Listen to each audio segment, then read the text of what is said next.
You can see. So this is a little American alligator. It's not a crocodile. Okay, here we go. Here's a couple more. In fact, one of them just flew.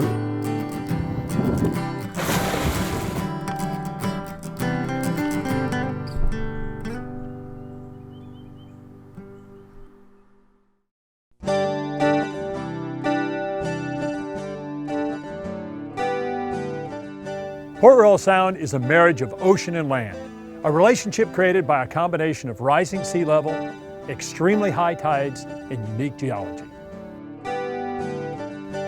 This ecosystem was created when rising sea levels submerged valleys along the coast. The result is Port Royal Sound, a marine habitat that extends inland for over 20 miles.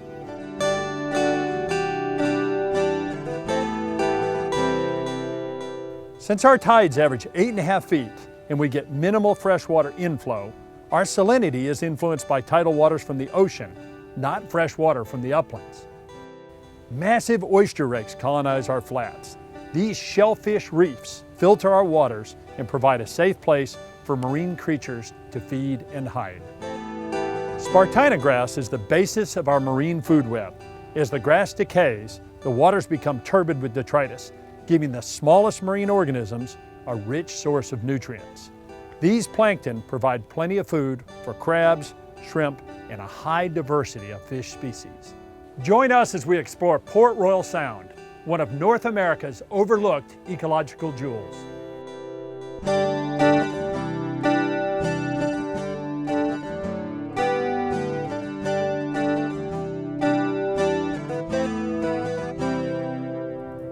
Port Royal Sound is home to an incredible diversity of bird species, but the oyster catcher has to be about the most charismatic of all.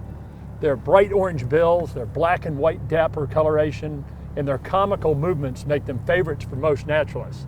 Well, we've got a real treat today. We have Dr. Al Segars with us, and Al has agreed to let us participate in an oyster catcher survey. So Al, why do we want to study oyster catchers? Well, Tony, you said they're great birds, and studies have shown us that the population has really crashed, about 90% population decline. So we're working with actually a crew in a plane, and they're actually spotting these birds from the plane, and because they can cover a lot more ground, they can do the whole state. We're basically going to verify and ground truth what they're seeing in the air. So amazing birds, really struggling in terms of habitat, and so we're going to go see what we can find today. Sounds great. Good. Let's go.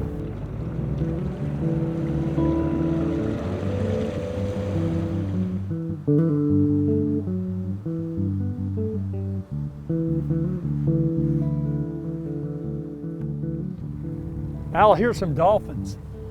Yeah, I'm glad you said dolphins and not porpoises, Tony. There's kind of a misconception. We have bottlenose dolphins here in South Carolina. Amazing animals. You know, very often they'll trail along behind a boat. Some of these guys might actually be looking for handouts. One of the problems we have is dolphin feeding. And again, that's kind of a dangerous place for them to be around a boat propeller. And we're seeing more and more boat strikes. So certainly we want to discourage, not only discourage, but it's illegal to feed these animals. And people often wonder why, and then it puts them in the most dangerous place in the world. And we're seeing more boat strikes as people, out of ignorance more so than intent, feed these animals. Yeah, people think they're doing the animals a favor when in reality they're hurting them. Oh yeah, they're just training them to come to the most dangerous place in their life. But amazing animals, and again, they're very curious.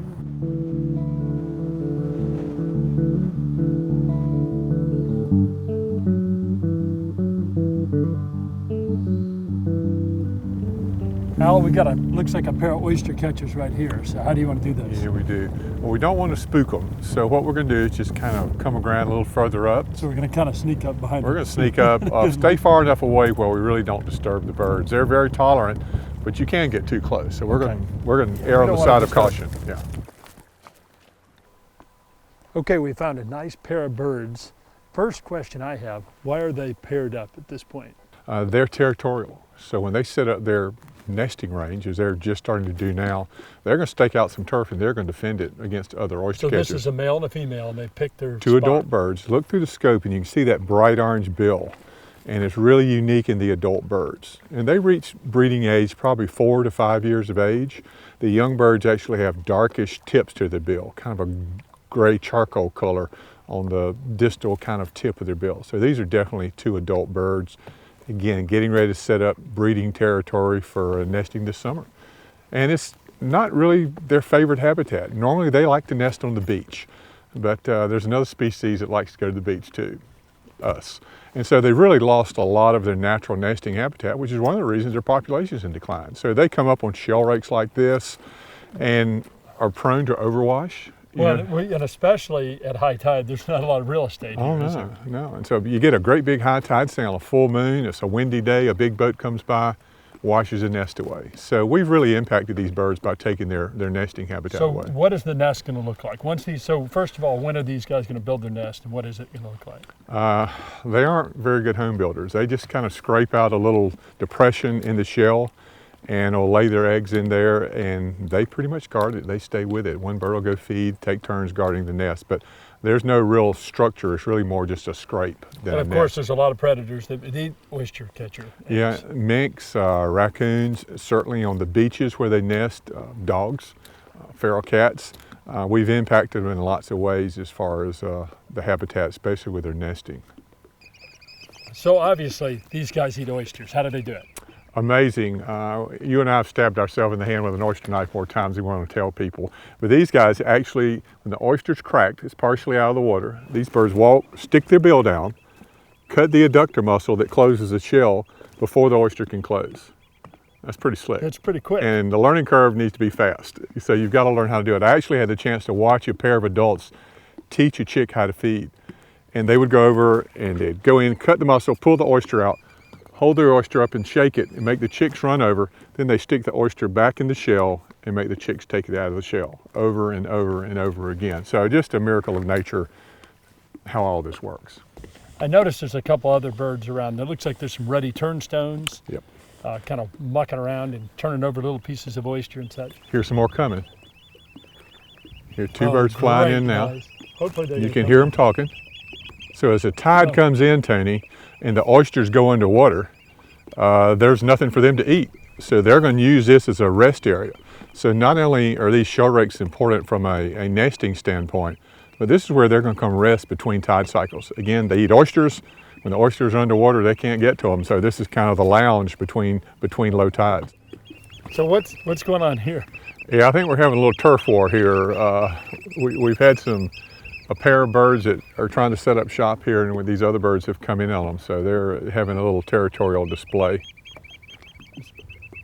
Coastal real estate's pretty important. It gets more expensive every day. It really does. Well, I tell you, there are so many charismatic things to my. these. They're beautifully colored. They have great voices. They're very interactive. They're fun to watch, for sure. If you had to love a bird, this would be one at the top of the list because they're great birds, really great birds.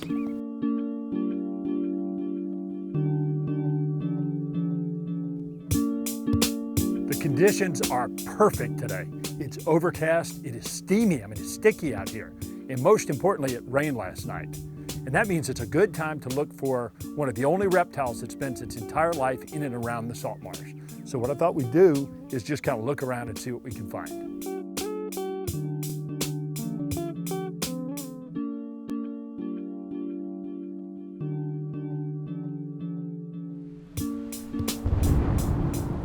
Okay, we got in a little bit of a rainstorm, but that's made it even more humid. And we walked right up on this little female. And I can't tell if she's already nested and she's heading back into the marsh, or if she maybe is heading someplace to nest. This is a Diamondback Terrapin, adult female. I can tell by size, and also it's got a huge head. Females get a much bigger head than the males. And females eat different foods. They eat things like periwinkle snails and bigger crabs, whereas the males with the smaller bodies and smaller heads have to eat smaller things. Beautiful diamond sort of pattern. Now these are extremely variable. They can be kind of dull green, or they can be very ornately patterned. This is one that I would say is a little bit more dull than most. But I'm gonna, looks like I've caused her to make a little bit of a detour, but maybe she's already nested and she's heading back into the marsh. There's sea oxeye daisy behind us, and the marsh is just around the corner.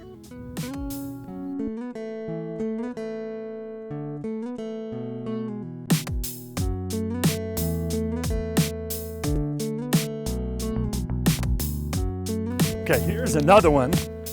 This one You know, this one is headed away from the marsh. I'm gonna pull her out just so we can see her. Oh, much prettier turtle too. This is another big female, and this one is moving actually in the opposite direction as the other one. This is moving out of the marsh, so I'll bet it's going up in here to nest. They like sunny spots, kind of open grassy areas, but usually on the edge of, close to the marsh, but usually on the edge of a thicket like this. Boy, they are neat animals. And this is about as big as they get. It's important to realize that this same female has been nesting in this same area for decades. These guys have a tendency to stay in one general area. And it's crossed roads, it's avoided raccoons and other predators. We know for a fact that this species can live 50 or 60 years, and maybe more than that. Just an incredible animal. So this female is gonna lay eggs here. The eggs are gonna hatch in about 2 months or so, actually probably 70 days or so. But then the babies are gonna overwinter in the nest. They're gonna stay in that nest until next spring. And so the little babies don't emerge until after they go through an entire winter underground. When they start out, they are little guys, little tiny things. And it takes them probably 15 years or more to reach adult size. It's not that often that you get to see turtles like this. There are obviously a bunch moving today. We timed it perfectly. But I'll tell you what, let's take a look at where these animals spend most of their lives. Here in the salt marsh, they go in and out with the tides. There's plenty of small crabs and periwinkle snails and things to eat. This is a great place for a terrapin to live. But let's go see if we can catch one.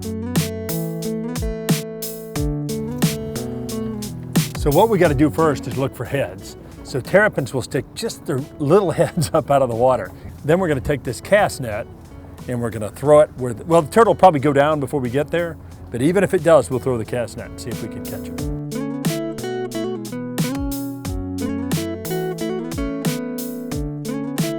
Yeah, I think I see one.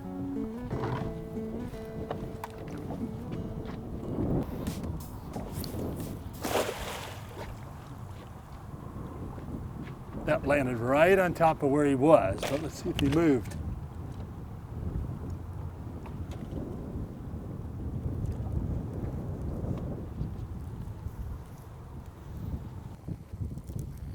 Yeah, we got one.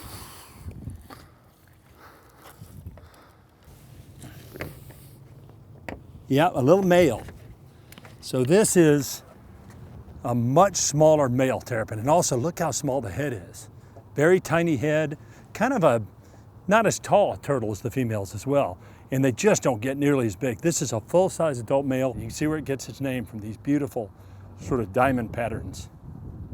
One of the other things to look at is look at these big paddles for back feet. These guys are aquatic. They spend the majority of their lives in the water, in salt water or brackish water, and they have to swim in and out with the tides every day. And so they've got to have some pretty strong legs and some pretty good paddles to move themselves through the water. Now, since this is one of our study sites, we want to get some information from this animal. So I'm going to give him a little dip in the water, get him good and wet. And the first thing I want to do is measure him. So carapace length, and the carapace is the top part of the shell. So I'm going to take a quick measurement, and it looks like he's 13.1, so 131 millimeters. So we jot those down.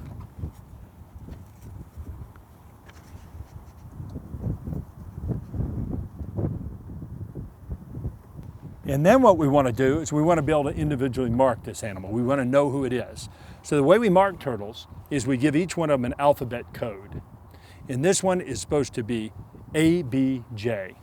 So each one of these scoots represents a letter of the alphabet. A, B, C, D, all the way around.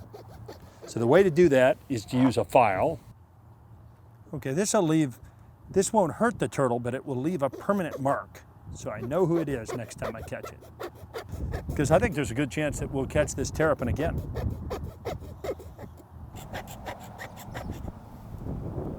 Terrapins are not here in the numbers that they once were. So we need to learn all we possibly can about them so we can do the best job of taking care of them.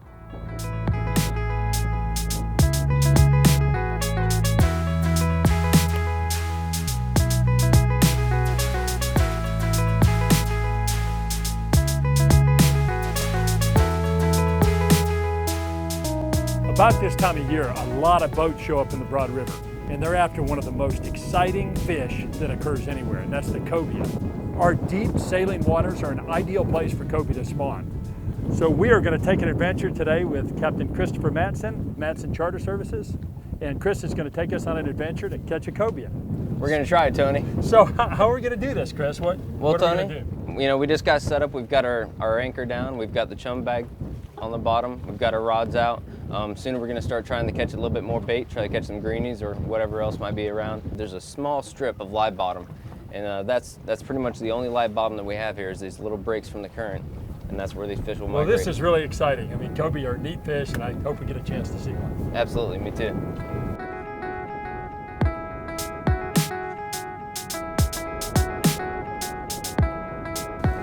I'm using something called a sabiki rig, and we're trying to catch what are called greenies, threadfin herring, and they're down in deep water like this, and they're excellent bait for cobia. So what I'm doing is just kind of jigging this sabiki rig off the bottom and seeing if I can get something. This can be a really, really productive way to catch bait.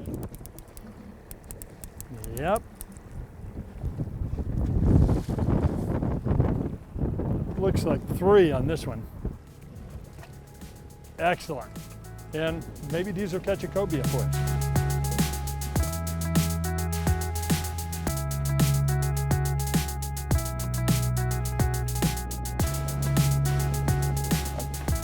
All right, we got something. He's going under the boat.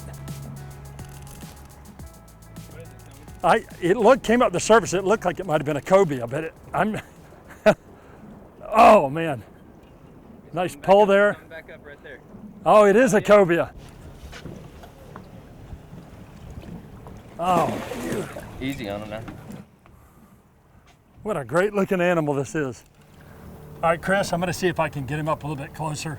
Every time we get him close, he just kind of makes a run for it. One shake of that head There we go. can pop everything loose. Boy, this fish does not seem to tire out very quickly. I mean, there's a lot of current here, and he's still. There you go. Ease the tension off. Get this rod out of the way. Beautiful fish. It really is. So how big do these fish have to be? We're gonna let this one go, but how big do these have to be so that you can keep them? Tony, they've got to be 33 inches to the fork, Right. and the fork of the tail is right here. One of the things we're gonna do is we wanna get a DNA sample from this fish. So I'm gonna cut a little bit of a clip off the anal fin, and we can take this sample to Waddell Mariculture Center, and they can tell us a little bit about where this fish came from. Could be this fish was actually spawned at Waddell Mariculture Center and released into these waters, or it could be it came from somewhere else. Because one of the things we want to do is learn all we can about these fish so that we can protect them for the future. Right, Chris? I mean, we want to catch these for years to come, don't we? Absolutely. Let's dunk this one back in the water for a second, Tony, and then we'll go over a few more points about that.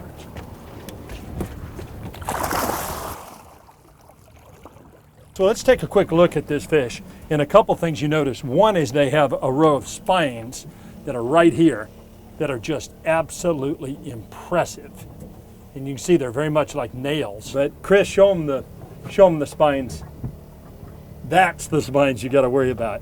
And I didn't even realize those exist until Chris pushed on that. That is unbelievable. I mean, Tony, they are full metal. I mean, just solid bone. Feel them. Razor sharp. And you can only go up to 90 degrees and they lock into place. That's just incredible. Now they're built like a torpedo, aren't they? I mean, they're fast and they're muscular. They are. So these fish come here to spawn, right? That's correct. And our conditions are perfect. There's great food, things like crabs that they need for egg production, and lots of fish. There's threadfin herring. What else? I get a lot of sea robins. They eat a lot of sea robins. This animal epitomizes Port Royal Sound to me. I mean, it comes here. This is a very special place because it's so deep and because the water is so salty here. This is the animal that epitomizes what Port Royal Sound is all about. Absolutely. Right now we're 12 miles inshore, and that is just unheard of for cobia. Okay, well, we don't want to hurt this fish. We want to release it. Absolutely. So let's get it back in and let it go.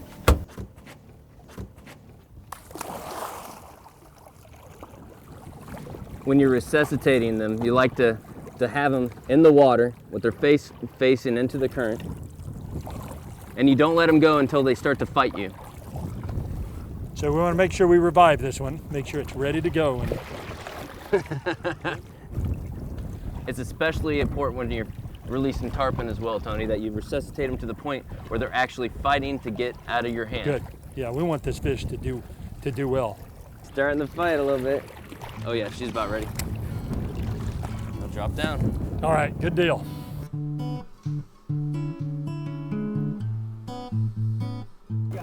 I'm not sure, there's definitely something on it.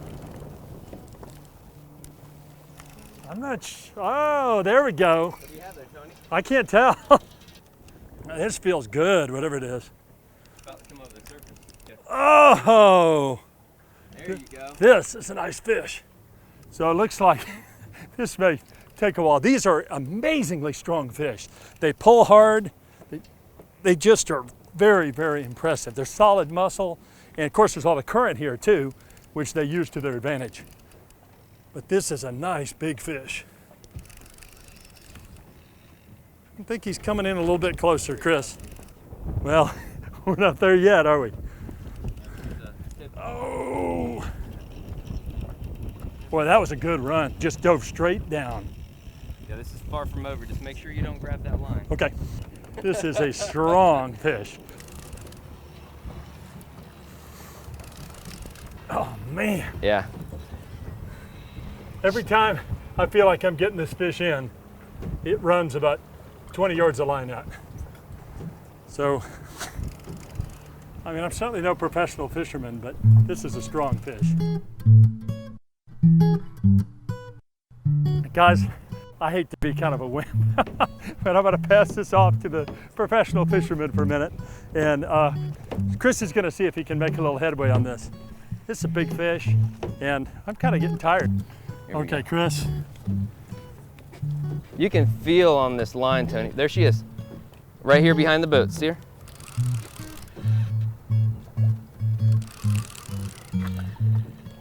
You can feel the abrasion of the line from having been pulled off so many times already. So Chris, don't make this look too easy. Oh!